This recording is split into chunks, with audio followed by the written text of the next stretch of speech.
The MLB Gambling Podcast on the Sports Gambling Podcast Network is brought to you by Fantasy. Sign up with the promo code MLB SGPN. Get a $1,000 bonus credit. And welcome, everybody, to the MLB Gambling Podcast here on the Sports Gambling Podcast Network. It's currently Friday evening, roughly 5 p.m. Eastern Time on April 11th.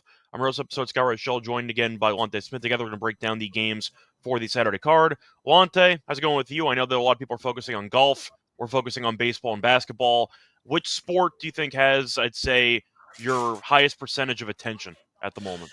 I would say the golf right now because it's really no baseball, but yeah, the golf probably take up the majority of the day. But a lot of the golfers are pretty much already done, so just kind of waiting on the back half to get finished. But yeah, they'll take up a lot of the space now, and then it'll be 70% MLB and then 30% NBA, and the 30% NBA we already covered. Like that's what I was going to ask you, because I feel like with baseball and basketball, Yeah. yes, it is the final weekend of the regular season, but half the teams, if not more, don't care. Right. So that's why I was asking. But either way, should be a pretty fun collection of games here for Saturday. Of course, every team's in action. We have seen a couple of teams, I'd say like their old selves again, in not so good ways. Shout out to the White Sox, who have been as bad as advertised. Rockies won yesterday, still not very good.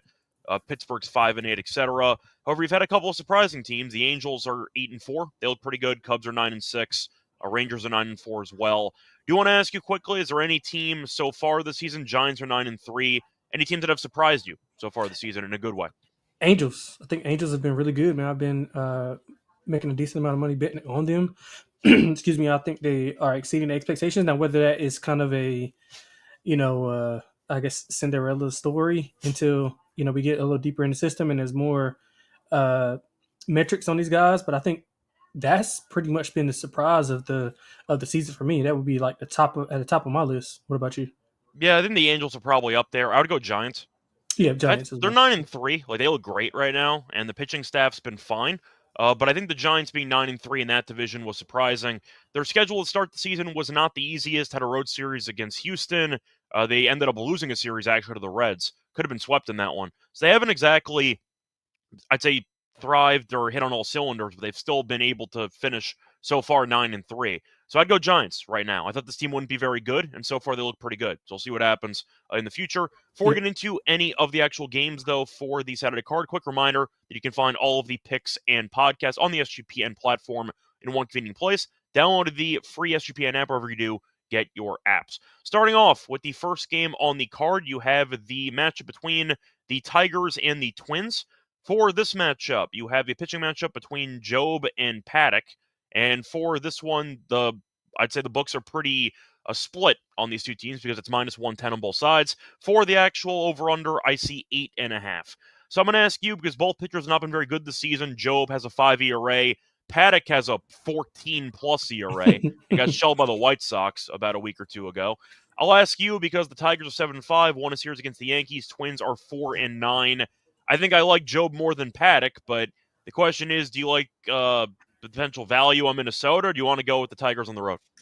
Yeah, I like the Tigers on the road here. I mean, it's been pretty much a fairly even series over the last few seasons. They're pretty much split down the middle in the last 10, 5-5. But I think you talked about it. Both teams trending in different directions. Detroit 7-3 last 10. 2 of those losses were by 1 run. The other was to the Dodgers, which is no shame in that. Job, I mean, he's like you said, 2-0, but his ERA is right there at 5. Mm-hmm. He's not went over 5 innings pitched. He's had 7 walks in his last 2 starts, so kind of want to clean that up there. Minnesota, excuse me, 2-5 their last 7, 2 runs or less in 4 of those. So they're not really producing any offense, and I don't really trust Paddock at all. 9 earned runs allowed to the White Sox. That should let you know what he's all about right there. 6+ hits allowed in both of his starts. He's not gotten out of the 4th inning. I like the way Detroit's young guys are playing, so I think Detroit's kind of short here. So I'll take Joe on the road versus the Twins. Yeah, I agree. Paddock, I don't think is any good, and I think Job, despite being underwhelming so far, he's still young. He's got good stuff. He can figure it out. Yep. But it's mostly the current form. I was impressed by how the Tigers played against the Yankees. Almost swept the series. They were down 4-0 in the 9th inning. Devin Williams was really bad, but the Tigers almost came back from 4-0 down in the 9th inning. So even with that loss, you could actually build some motivation or some momentum and some potential positivity out of that loss. So I'll go with the Tigers in this one at -110 with the, in my opinion, better starting pitcher. Moving on to the next game, you have the Phillies taking on the Cardinals. For this game, you have Sanchez going up against Mikolas. You have the Phillies minus 155, the Cardinals at plus 130. Cardinals also been really bad lately. Mikolas, though, has an 11-plus ERA. Sanchez does have a 4-plus ERA. For the over-under, the line is set at around 7.5 or 8. I like Philly in this game, probably minus 1.5. Mikolas, we've faded on the show for years at this point. One of Mal's favorite pitchers to fade. I'll fade him again. I'll go with the Phillies minus 1.5. Couldn't agree more, man. I mean, I think it's just a mismatch here. Sanchez, he was touched up a bit versus the Dodgers, but he still got the win. He's had 16 Ks in 2 starts, so he's pitching the ball pretty well. He did allow 3 home runs, so kind of want to clean that up, but I don't think St. Louis will be able to take advantage of that. He's won 6 straight starts, if you want to date back, or 5 straight starts, I'm sorry, dating back to last year. And I mean, St. Louis, I don't think anybody was high on them coming in. I mean, a 2-8 last 10. 7-1-2 to the over, so you may want to look at an over here. They're 1-6 in back-to-back road series. They allowed 5+ runs in 6 of the last 7. Mikolas is pretty much bad in practice, so give me the Philly team total over as well. I'll take the minus 1.5, getting all 9 at bats as well. Yeah, and if you actually want to take the minus 1.5, you can get that at plus 106. So I do like plus money of fading Mikolas there. Moving on to the next game, the Giants take on the Yankees. For this matchup, you have Hicks going up against Warren. The Yankees minus 135, the Giants are plus 115. For the over, I see the total being set at 8. Now, Warren has not been very good as kind of a fill-in starter of the injuries the Yankees have. Hicks has been fine. The issue is, once again, he goes no length. So he's probably going to go 5 innings in this one. But the Giants have looked sharp so far this season. They've been good on the road, 5-1 on the road. Yankees are 4-2 at home. But Warren's been pretty bad. Hicks has been fine. I don't mind maybe Giants first 5, but I do think the Giants getting plus money here against Warren is pretty appealing. Because I don't think Warren's very good. So give me the Giants at plus money. Yeah, I'm gonna take the Giants as well with the plus money. They put up 8 runs in a comeback win versus Cincinnati, which was really crazy. They had back-to-back scoreless games versus Cincinnati before that, so bounced back pretty well. You talked about being a surprise team. I mean, Hicks has been solid. He's been solid and steady. 3 earned runs at Seattle on 6 hits, which is, something you want to clean up here, especially against the Yankees lineup. He did allow 2 home runs, so needs to clean that up as well. But the Yankees, if you just historically, the Yankees have been dominant against the Giants. They won 9 out of the last 10. They've struggled offensively a bit on the road in their last 4. They lost 3 of those. And Warren, I just don't think he's good right now. I mean, he'll be fine later on, but just not right now. So I'm gonna go over, and I'm gonna take the plus money with Hicks. I would split a unit, go first 5 as well. So I agree with what you were saying earlier. Yeah, it's mostly just not trusting Warren at this current price. And Dodgers being the, of course, favorites to win the NL West. Diamondbacks are also pretty good. So are the Padres. But people might have been sleeping on the Giants because that division looks pretty good. And the Giants right now, despite being maybe the 4th best team in that division, are pretty dangerous. And they look like it so far. So I think they might have some value here at plus 115. Moving on to the next matchup, you have the Blue Jays taking on the Orioles. For this game, you have Berrios taking on Povich. For the money line, Baltimore's minus 125, Toronto's plus 105. For the over-under in this game, I see the line being set at around, I see about 8 flat, but I do see an 8.5 as well. Berrios, though, is off to a bad start. Then he was better in his last outing as he only gave up 1 run in 7 innings against Boston. He has given up less than 3 runs in 2 straight, but the bad start that he had was against Baltimore in his first outing as he gave up 6 runs in 5 innings. For Povich, he has been fine, 3.48 ERA. He only gave up 1 earned run against the Royals, but he was horrible. Gave up 4 runs in total, gave up 12 hits in 6 innings. So 17 hits allowed in 10 1/3. I'm going with Toronto in this one. I think Berrios is better than Povich. I'm not a Povich guy. Toronto did win the series against the Red Sox in Fenway. Almost swept, blew the game in extras, but I like how they're playing right now. I'll fade Povich, though. Give me Toronto on the money line. Yeah, you stole my whole handicap, man. I like the over as well. Baltimore's been inconsistent. I think they were a fade team for me coming in. They didn't do enough in the offseason. 3-7 in the last 10. They lost the last 2 home games to Boston 11-4, and they didn't score in one of those games. So they had a 4-run game and then a 0-run game. And Povich, just a complete fade right now. You mentioned the 12 hits versus Kansas City, and only 1 run. So that's 1 likely earned run. He gave up 4 runs. Yeah, 1 earned run. I'm sorry. So That's likely to regress here. Barrios looking for a little bounce back spot versus them. Baltimore crushed him in the first matchup, but I think Toronto is. I'm scared to say this, but I think Toronto's in better form right now. Um, they also have played in 10 straight unders, which is kind of odd. But I'm going to take an over here because I think both pitchers are susceptible to allowing some runs here, especially with the contact that they both allow. So um, I'm going to take the over and I'm going to take Toronto on the road. Yeah, I'm on the over at 8, but I think I prefer Toronto for the plus money fading Povich. Yep. Moving on to the next game, you have the Mets taking on the A's. For this one, you have Peterson against, we don't know. Undecided is the pitcher right now for the A's. For the Mets, minus 136. For the A's, plus 116. The over-under set at 9.5. So Peterson this season has been solid, 1-0, 2.53 ERA. We know the Mets have been solid pitching-wise this season, but the question is for the Athletics, can they get any type of pitching at home, because they've had a lot of high scoring games at home, mostly not good, not in their favor. They're 1-5 so far in Sacramento. Mets, though, are 8-4 straight up, and they are 3-3 on the road. Minus 145, though, on the money line. I'll ask you, do you think that price is fair? I see 136 on FanDuel, so you can't find better numbers out there. Personally, I'll lay the 136. I don't mind Yeah. Peterson. Yeah, I don't mind Peterson as well. He was solid in his first few starts outside of some walk issues. He had 5 in the last start. But, I mean, the Mets, their offense has to get – I mean, this is where I think their offense can kind of open it up and be a little bit more consistent. But the A's are feisty, man. They were 2 runs away from sweeping the San Diego series. And they were playing well on offense. They've scored. They're over in 8 of the last 10. They've 5+ runs in 4 of the last 6. So I'm going to go with an over here. I also go with the Mets. I mean, obviously we don't know who's pitching for the A's, but I just think that both teams will be able to score. I mean, the Mets offense has been struggling a bunch. I mean, 7 of the last 10 have went under. I think they can snap out of it here in this ballpark and against a team like the A's, who their bullpen is not the best right now. So I'll take the Mets in the over. Yeah, I do want to ask you, though, for the sake of the A's, I'd say, pitching staff moving forward, do you think that it's just a matter of them not having much talent? Do you think it's actually the ballpark and it might take some time to adjust? Yeah, I think it's kind of too early to tell about the ballpark, just simply because we just don't have enough data. But I think they got some talent. It's just maybe they're just adjusting. So I think it's a little combination of both. But it's kind of too early to tell if it's all strictly on where they play at. Yeah, I was just wondering because it seems like a lot of their home games turn into absolute shootouts Yeah, and yeah, their home pitching run staff fest, gets home torched. run derby. Yeah, it's kind of why I was wondering. But I know Soderstrom, though, has done a good job of moving over to the outdoor ballpark because he's been fantastic so far this season for the A's. Want to quickly see how many home runs he has because I know that he has a lot. He's got 6 home runs already.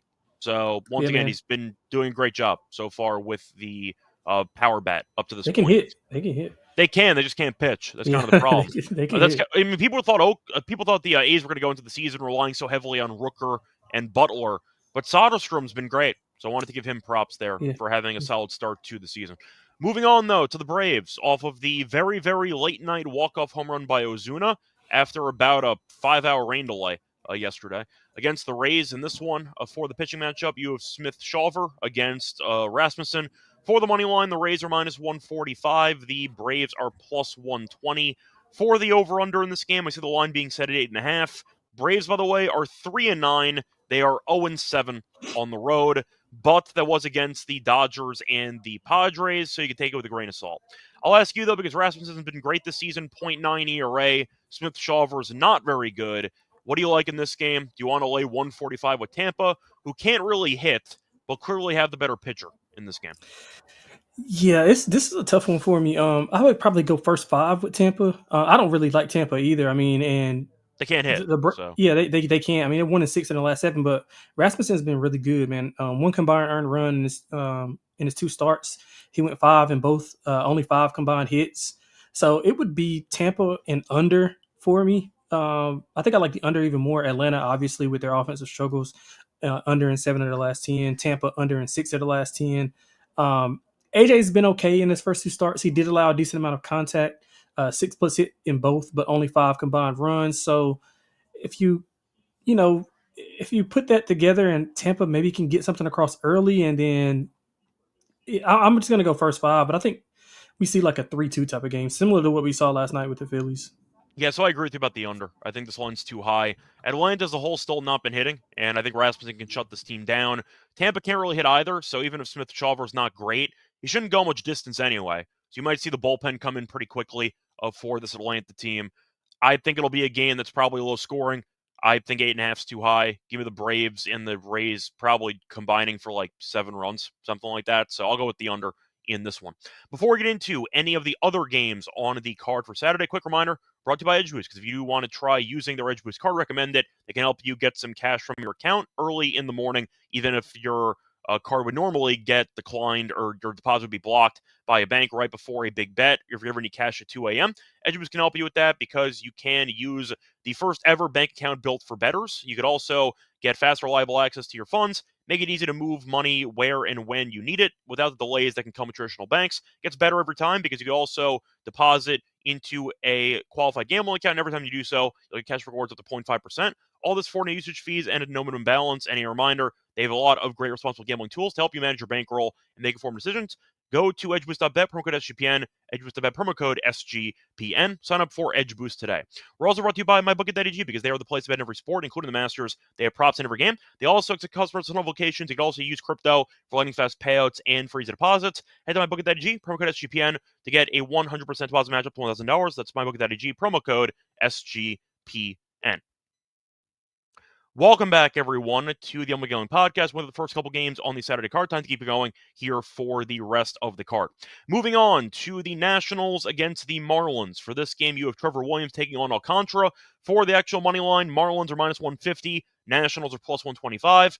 For the over-under in this game, the line is being set at 7.5. Alcantara has been fine so far this season, 1-0, 3.72 ERA. Williams got a win, but he has a 5.4 ERA. Nationals are 0-3 on the road, but they did just beat the Dodgers in a series at home. Marlins, though, are 6-6, so they've been fine. Did win the finale against the Mets, but lost the series. Really just a question of if you want to trust Miami's offense or not. I'll take the plus money with Washington. I know that Alcantara is definitely better than Williams. I don't really like their bullpen, and I do think the Nationals' offense is playing good baseball with Wood, Abram. A lot of guys are contributing right now. Even Cruz's been better lately. He was a mess for the first week or so. Yeah, I Has think been he'll be fine. performing better. Yeah, and we do think that he's got a lot of talent, of course, what we saw at LSU in college. I'll go with the Nationals at plus money. Maybe just me not wanting to lay money with the Marlins, who are favored in the game. But Alcantara, if he gets pulled and the game's close, I don't trust their bullpen at all. I'll go with the Nationals based on current form. Yeah, and I can't argue with that. I want to. These are like two teams that I want to bet on. They've been really profitable. I think me and Mal took both overs for the season long, and I mean Sandy's been he's been way more efficient in his last start than Mm, start two than start one. I think he had 91 pitches in 4 2/3 in his first, and then he had 70 in five. So they was a lot more efficient. Only 2 earned runs combined allowed, 5 combined hits. So he's ramping back up into that Cy Young candidate that we've known. But I mean, again, I made it simple. I think Sandy's way better than Trevor, who's allowed 15 hits in 2 starts, 6 earned runs allowed, 5 innings in both. I mean, I know the Miami offense has been pretty bad, and Washington has the superior offense, but I'm going to take Miami in the first five because, like you said, I don't want to deal with that bullpen. Um, and Washington, man, they've dominated Miami. They've won 8 of the last 10. They're 4-2. They were 4-2 of the last 6 versus the Dodgers and the D-backs. They should have swept the Dodgers actually because they blew that game. I think they mm. were up like 4-0, and then no, they were Well, down no, for the it. Dodgers jumped them 4-0. Then Right, and Irvin then they came settled back at in. 5-4. They came back, and then the Right, bullpen blew it. right, So, yeah, and they've scored 5+ runs in 5 straight. So I don't trust the Miami offense to get an over. So maybe we go a little first five for Miami, full game Washington. yeah, the one thing I will point out, though, is that Alcantara's still not great at holding runners. So if you want to see some stolen bases, you could probably go for Abrams. Maybe if Yeah, you I want to like go him. for a sleeper option. I mean, Cruz isn't really a sleeper, but he can also run. Wood can run a little bit. But I do think that they're going to steal some bases against Alcantara in this road game on Saturday. Moving on to a battle of the Sox. You have the Red Sox against the White Sox. For this one, you have Fitz going up against Perez. And for the actual price for this matchup, I see the Red Sox at minus 154. See the White Sox at plus 130. For the over-under, I see 7.5. Now, of course, Martin Perez has been better than Fitz so far this season, but the White Sox can't hit. And they're also really bad at baseball. So the Red Sox haven't been great recently. Did salvage the finale against the Blue Jays in a walk-off infield single, I believe, or infield fielder's choice to get the job done there. But the point is the White Sox have been as bad as advertised. They are 2-10. Can hit, got swept by the Guardians. I'll ask you because Perez has been pretty good so far this season. I'll go first 5 under, but what are your thoughts? Man, listen, I think this is probably the most popular bet on this podcast. White Sox first five with Perez. I mean, Fitz, not really my type of pitcher. I mean, Well, he's not very good, so that yeah, makes sense. he's not. And Perez has been really good, man. He's pitched well. 1 combined run allowed in 2 starts, 4 combined hits. So he's got a lot of swing and miss stuff going. Um, I mean, obviously, you just can't trust the White Sox to do anything right for an extended period of time. So No. that's why I'm going to take the first 5 and the first 5 under. Also, wouldn't be opposed to a Red Sox team total over after Perez kind of gets pulled, and if he lets a few over early and gets pulled, then all hell can break loose with Boston bats. Boston lost a tough series versus Toronto, lost 3 or 4, dominated pretty much outside of one game though. At least they won one. They almost got swept. Yeah, but they were dominated in that game in that series at home. Mm. So I think they bounced back here. So let's go with Chicago. Let's go with Chicago first 5 and the under, and I take Boston on the run line. Yeah, I mean, to be fair, Toronto's bullpen, Toronto's starting rotation is actually pretty filthy. I mean, the Red Sox saw Berrios and Gaussman and Bassett, and they all were fantastic. So Yeah. it wasn't like they were against bad pitchers. Perez has been fine. He's also been in the league for a long time. We know that Perez normally is okay. So some regression's probably in store for Perez. The Yeah, question is likely. when. So we'll see what happens, but I'll go with the first 5 under in this one. Moving on to the next game, you have the Royals against the Guardians. For this one, you have Lorenzen against Ortiz. Guardians are minus 120. The Royals around even money. The over-under in this one is set at around, just trying to find the exact number here. Where is it? I see it at 7.5. So Lorenzen's been fine this season. He does have a 3.18 ERA. Ortiz has been awful. 0-2, 8.44 ERA. Cleveland is undefeated at home, all 3 games against the White Sox, so that doesn't really matter. I'll take the Royals at plus money or even money because Ortiz, with an 8+ ERA, should not be favored, and I see plus 104 on FanDuel. So give me Lorenzen, who's been pretty good. Give me Kansas City at plus money. Yeah, I like Kansas City as well. I'm not really a fan of Cleveland. I actually faded both of these teams. Season win total. Took both of those under. Kansas City kind of in better form. After they swept the White Sox, Cleveland that is, but they did not look good. I mean, 2 of those were coin flip games. They won both by 1 run. Oh, they couldn't score in the first 2 games. It was Right, just a rock fight. But right. And that's if you're in a rock fight with the White Sox. I mean, what yeah. are we doing? Then Cannon was terrible, and they blew it open in the Yeah. 3rd game. But But prior to that, 1-6. Prior to that sweep, they scored over 2 runs 4 times in the last 10. So that's kind of concerning as well. The one thing that Kansas City has been doing a lot better, they've been putting the ball in play. Now, sometimes they can't capitalize when they got ducks on the pond, but I think they'll be able to do so here. Ortiz 10 earned runs on 16 hits in 2 starts. Kansas City won 4 of the last 5. I think they should be able to go well here, so I'll take the plus money. yeah, that's how they came back against Minnesota in their last game. They had a single with 2 outs, and they had a sac fly. So they put the ball in play, and they got the job done. Yeah, they can put the ball in play, but it's just that sometimes I don't know what it is about Kansas City. It's like sometimes that they're supposed to be a lot better to me than what they are. I mean, I know they don't have the high end talent outside of wit, but it's just something about them, man. They leave a lot to be desired. I get what you're saying, but I do like the fact that Kansas City can find ways to manufacture runs. Yeah. That's what Cleveland tries to do because they tend to be underwhelming in terms of power numbers. I know that Manzardo's had a couple.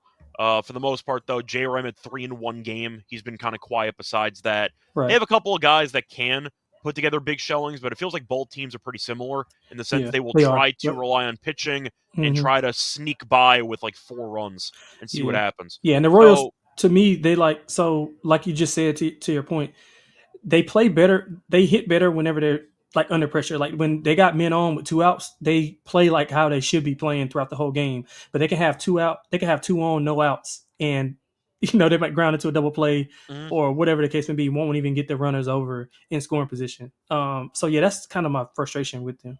Yeah, for me, it's about base runners. I just think Ortiz is going to let a bunch of guys on base, and I do think that should help the Royals get a lead that I think they'll hold on to Yep. win this game.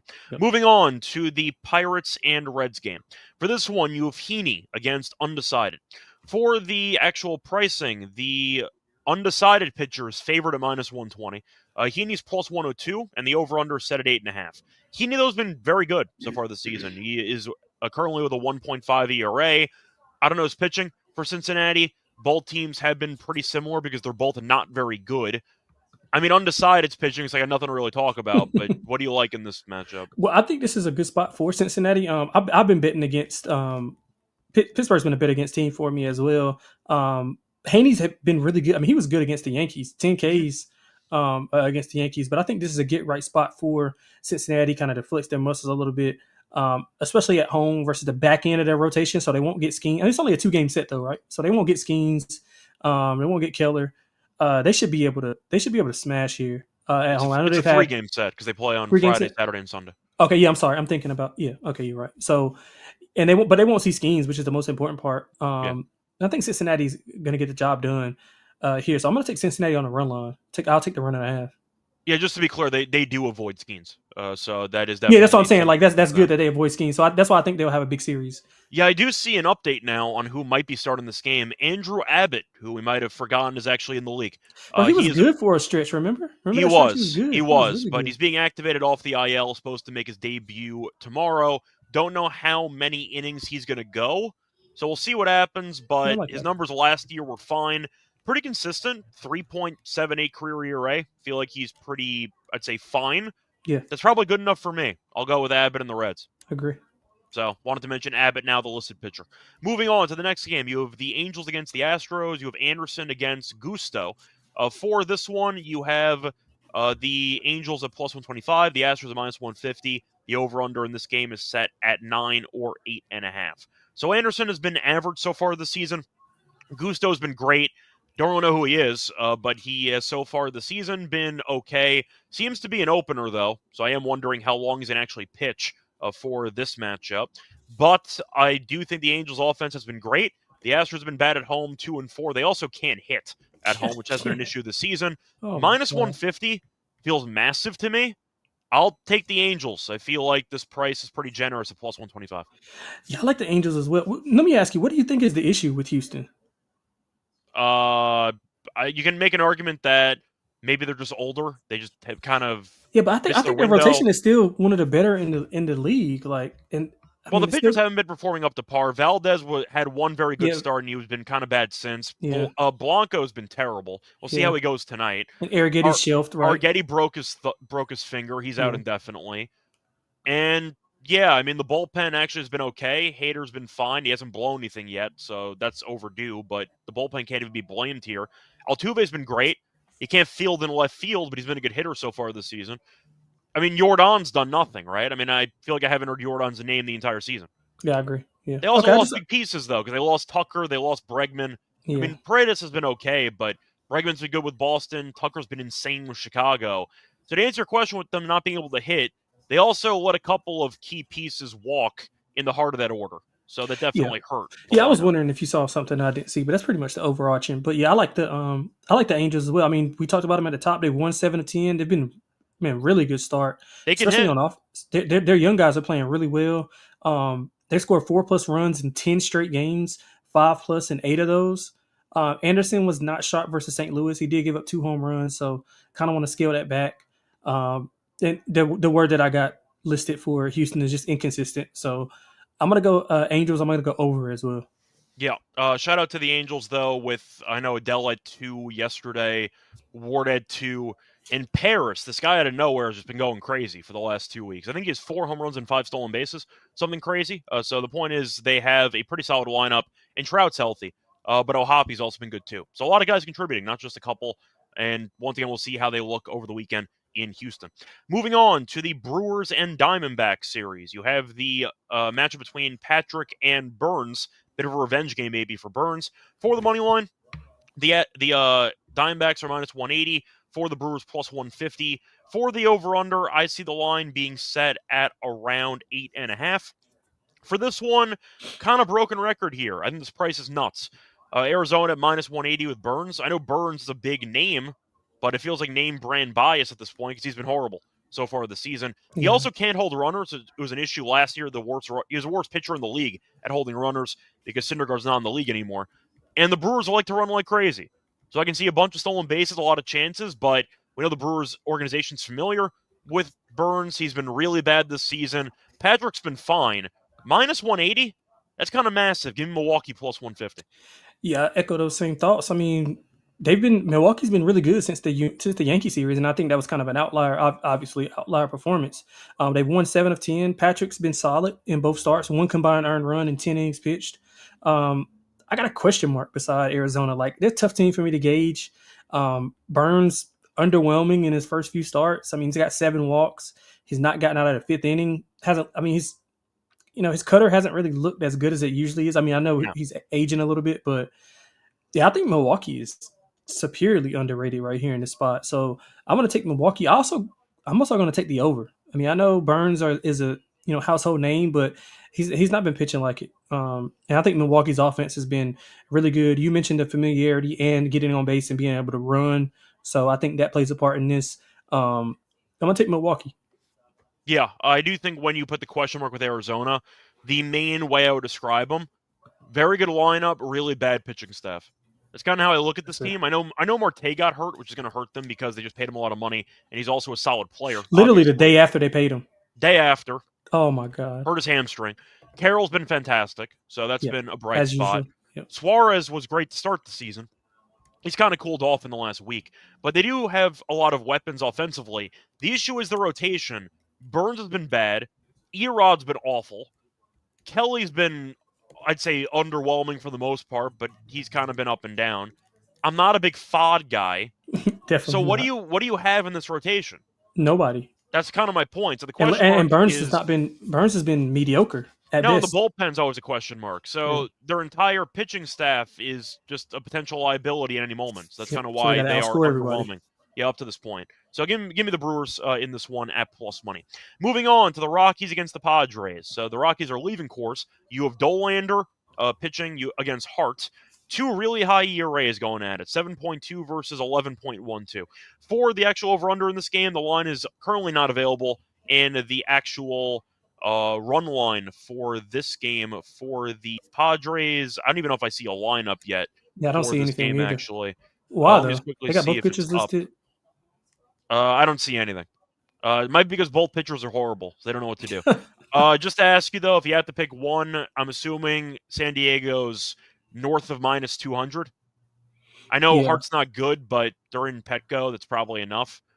You yeah, want to go maybe. with the run line? You want to go with the Rockies? No, I kind of like the Rockies here, man. I really do. Dolander's been okay. He's won, but he allowed a lot of contact, and you can't do that Mhm. versus Padres lineup. Padres were 500 on the road. Hart was shelled in his last start. Um, I'm gonna go over. I'm gonna take the Rockies have been really good versus the Padres. They've won 7 of the last 10, 4 of the last 6 in Petco. They've won, so they've been feisty. Obviously, not a good team. But again, I think they might have San Diego's number here. So I'm gonna take a little bit on that first 5, and I'm gonna take the over as well. I think the over would be my best play. I agree with you about the over. I mean, the Rockies did salvage the last game against the Brewers, gave up 17 runs in the middle game, and then ended up winning in the finale. So maybe that'll Yep. carry over into this one. But Dolander is not great. Hart is not great either. I see runs. Give me the over in this one.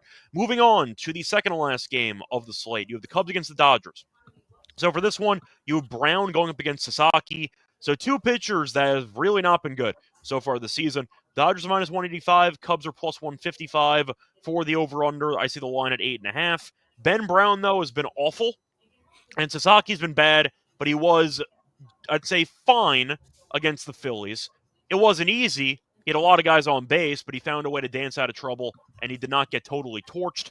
I like the over in this game because Sasaki I don't trust, and Brown I think is really bad. So give me the over in this game. Yeah, I agree. What's the deal? So what's the deal with Sasaki? Are they kind of just trying to limit him because he's like he's not having a ton of length. I think like what 4 innings is the max. Like so, what is the Right deal? now it's 4. So from what I remember in spring training, I don't remember if he had an exact arm issue, but it seems like he does have a pretty serious anxiety issue. Oh, okay. So it seems like, according to his agency, his agents, whoever's representing him, that the big market nature of the Dodgers might be presenting some overall stress and some stuff he's not handling well. At least that's how Mm. they're phrasing it. Hmm. Code word, please don't blame my client for sucking. Blame it That's on the interesting fans though. for I mean, but being. he's been okay. He just I mean just walk issues. He's just having, and maybe that's got something to do with the anxiety. But It could be. I mean, that's what you can kind of notice when you watch him in the dugout. Seems like he is not really handling the nerves that well. Then yeah. again, people underestimate how big baseball is in Japan. Oh Like yeah, he's been absolutely. he's been Yeah, hyped up for an eternity, yeah, and he's had a bunch of big starts in Japan before in front of packed houses, yeah. and he almost had back-to-back perfect games. So he clearly can handle it in some spots. So I don't really know what the main concern is. People are blaming on the anxiety. I'm sure that plays a factor on it, but as Yeah. you said, the command's also not very good, Yeah. and the So Cubs walk a lot, which could be a yeah. serious problem for Right. him in this one. They also saw him already because they saw him Right. Right. in the Tokyo series. So Yep. I like the over in this game. I don't trust either pitcher. Yeah, I like the over as well. Chicago's won 7 of 10. They've been, I mean, they were supposed to be pretty good, but they've kind of exceeded a little bit of my expectations early on. They're over in 9 of their last 10. They can hit. Yeah, 7+ runs in 7 of their last 10. But on the opposite end, Brown allows a lot of contact as well. Obviously, something you don't want to do against this Dodgers lineup, who's coming in, and like we said against in the Washington breakdown, Washington should have swept him. They were Mm. Dodgers were 2-4 on that road trip, and could have been 1-5. So I'm going over. I think both teams will settle in and get some runs. Um, don't really trust Brown. Brown has a walk issue too. He had 4 walks in his last start, so I think we see a lot of base runners. A couple base hits can get each team to 3+ runs here. So I'm going over as well. Yeah, I think at the end of the day, you're going to see some fireworks in this matchup. Moving on to the last game on the card, the Rangers against the Mariners. Yeah, we saved the best for last for the Mariners on the last game. You have Wu against Rocker.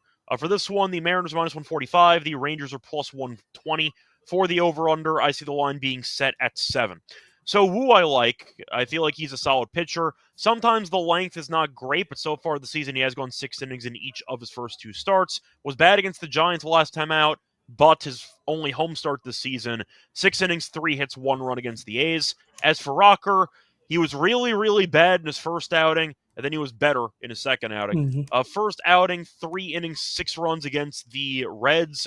Then his next start against Tampa, 5 innings, 1 run against the Rays. But he's only struck out 4 guys in 8 innings, which is not ideal. Plus, his only road start, he got shelled. So we'll see what happens for Rocker here. We know that the Mariners can't really hit. I like Wu, though, a lot more than Rocker.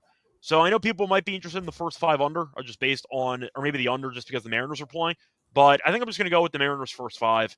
I think Wu's better than Rocker. Rocker, I think, has got good stuff, but the consistency is not there. I think Wu's, objectively speaking, a solid pitcher. So give me a more reliable option here at home. I think they'll be leading after 5. Give me the Mariners. Yeah, I like the Mariners too. I think Texas runs them out tonight though. We really agreed on a lot of stuff on this card. Right, yeah.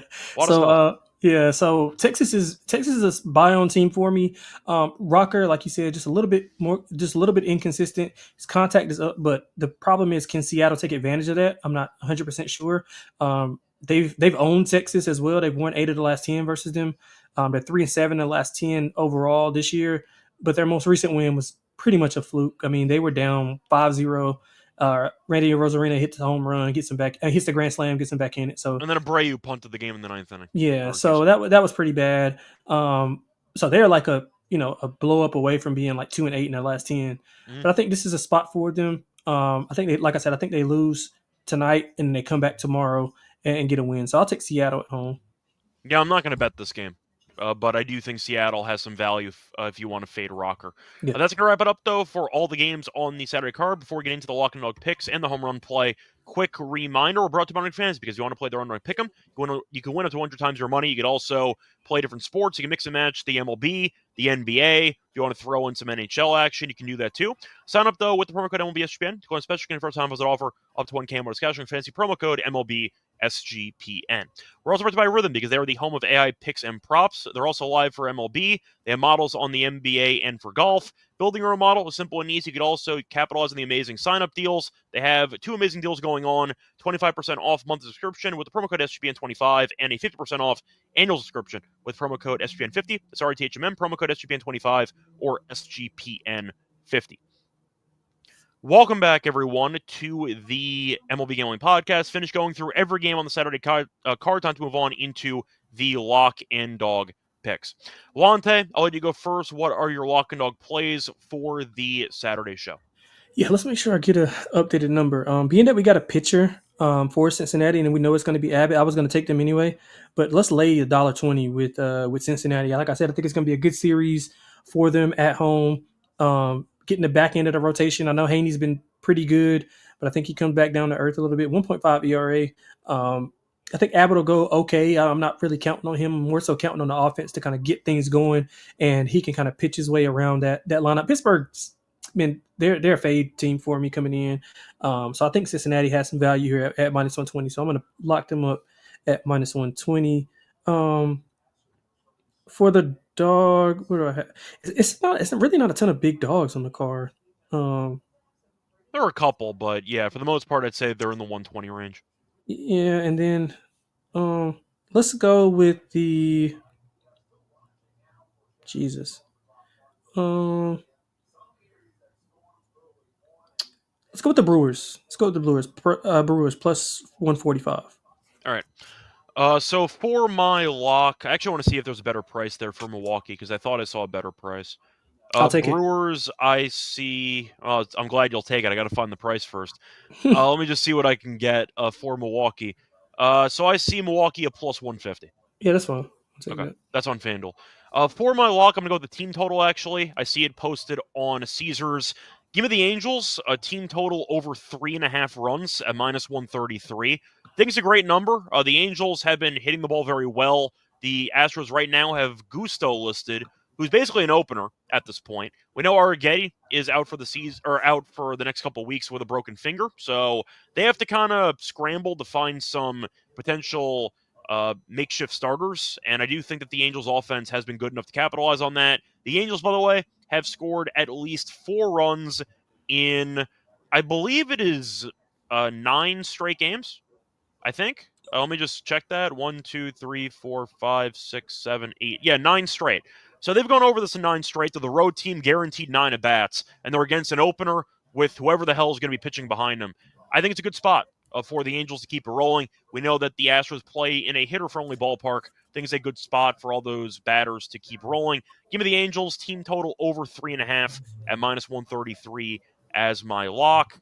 For my dog here, there were a couple of plays I was tempted by, but I was going to take Milwaukee, but of course you took them. What do I want to go with here? Okay, so for my dog on this one, I think I'm just going to go with the Royals. I'll play it pretty simple here. Give me Kansas City at a very, very large underdog price of plus 104. I think that the Royals are in a good spot to get the job done in this game. You're looking at Ortiz, who's been a mess this season, 9+ ERA. We think both teams are pretty much identical between Kansas City and Cleveland, and I do think with the better starting pitcher, Lorenzen's been good so far this season. As for Ortiz, given up at least 3 runs in each of his first 2 starts. He has given up 16 hits in 10 2/3. A lot of contact, a lot of base runners. I see some value on Kansas City. Give me the Royals at a slight amount of plus money at plus 104 as my dog. Now it's time for the home run picks from each of us. Lonte, what do you go first? Who's your home run pick for this card? Yeah, I'm gonna take Trey Turner. I'm gonna take Trey Turner to hit one. He hit one a few games ago. Just a complete fade of Mikolas. I think Mikolas is pretty much batting practice. So I think the Phillies score a ton of runs. So I'm gonna take Trey Turner to hit one tomorrow. Yeah, so I'm going to go with fading a bad pitcher as well, but I'm going to fade Chris Paddock because I can. I like that. I So like that. I'm going to go with who do I want to go with? Because Torque's been really good. He's 1 for 2 lifetime against Paddock, but I'm going to go with Dingler.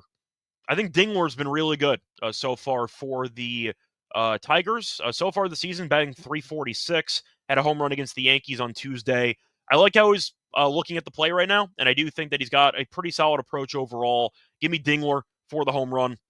I want to fade Paddock anyway. I think Dingler can go yard at a pretty good price. I'll go with him as my option. Anyway, that's going to wrap it up for the card. 15 games and a home run prop in about 45 minutes. So pretty good job by us on time. But I'll ask you, Lonte, before we end the show, anything else you want to add? That's about it, man. Best of luck to everybody this weekend. Hopefully we can stay hot. Yep, hopefully so. A reminder, back once again, the two of us actually are doing the Sunday show for the Monday game, so find us there at around 5 p.m. Eastern on Sunday. Till next time, find me on Twitter, Reichel Radio. Find me on Twitter at XXLonteXX. Find us on the NBA show as well, and you can also find us on other podcasts on the network. Till next time, good luck to all of you and all of your bets. Bye, everyone.